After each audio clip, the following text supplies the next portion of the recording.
Assalamualaikum warahmatullahi wabarakatuh. Perkenalkan, nama saya Pujriya Rahma Putri, NIM 18060130, jurusan Ilmu Ekonomi Universitas Negeri Padang.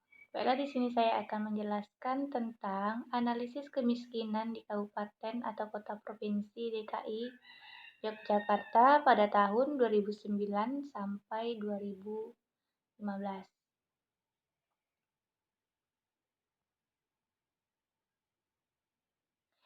Untuk mengetahui peranan suatu sektor secara nasional itu terbagi ke dalam 3 kelompok. Yang pertama, analisis ELKI, di mana untuk mengetahui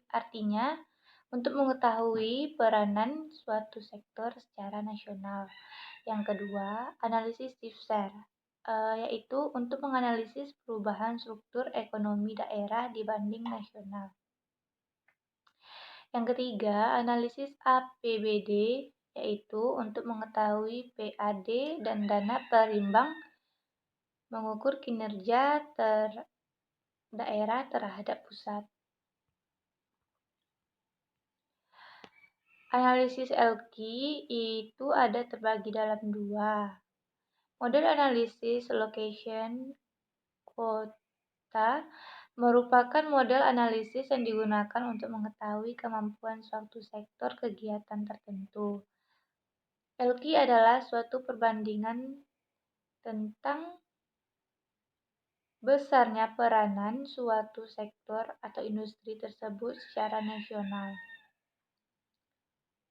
Perhitungannya bisa dilihat seperti yang di samping. Baik, kita lanjut yang selanjutnya. Basis ELKI. Keyword of ELKI analysis. Ini terbagi 2 juga. Yang pertama basis, itu ELKI-nya lebih besar dari 1, di mana peranan sektor tersebut di daerah itu lebih menonjol daripada peranan sektor itu secara nasional. Yang kedua, non-basis, ELKI-nya lebih kurang dari 1, di mana peranan sektor tersebut di daerah itu lebih kecil daripada peranan sektor tersebut secara nasional.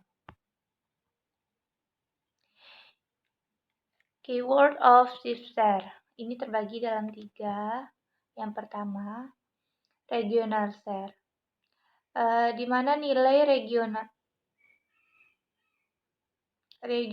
share untuk melihat struktur atau posisi relatif suatu daerah dalam kaitannya dalam pertumbuhan ekonomi secara menyeluruh di wilayah yang menaunginya dengan melihat nilai APBD daerah. Pengamatan pada periode awal yang dipengaruhi oleh pergeseran pertumbuhan perekonomian daerah yang lebih tinggi. Menggambarkan perubahan output suatu wilayah yang disebabkan oleh perubahan secara umum. Proportional share, di mana komponen pertumbuhan ekonomi daerah yang disebabkan oleh struktur ekonomi daerah yang baik, yaitu spesialisasi pada sektor yang pertumbuhannya cepat. Yang ketiga, differential share, di mana dapat mengukur daya saing suatu sektor di suatu wilayah dibandingkan dengan pertumbuhan sektor yang sama di wilayah lain. Diferensif terjadi karena peningkatan atau penurunan output di suatu wilayah yang disebabkan oleh keunggulan komparatif, akses ke pasar input dan output, maupun infrastruktur ekonomi, basis ekspor maupun tidak. Analisis SIFSER di Yogyakarta.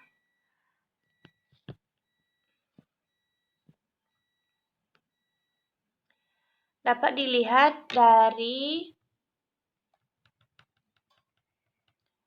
Di sini saya akan menjelaskan tentang yang pertama yaitu pertanian, kehutanan, dan perikanan.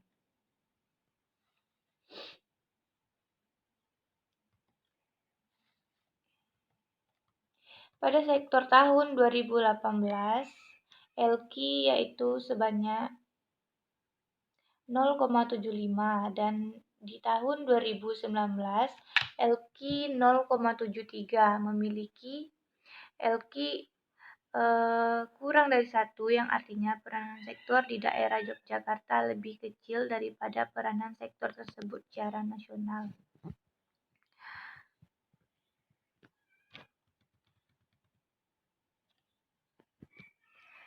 Apabila LQ lebih dari 1, artinya peranan sektor tersebut di daerah itu lebih menonjol daripada peranan sektor itu secara nasional.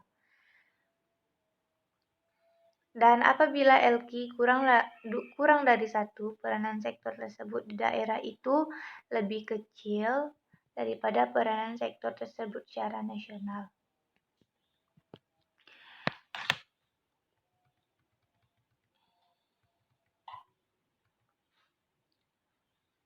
Yang kedua, pertambangan dan penggalian. Pada sektor ini terlihat pada tahun 2018 LQ berjumlah 0,06. Pada tahun 2019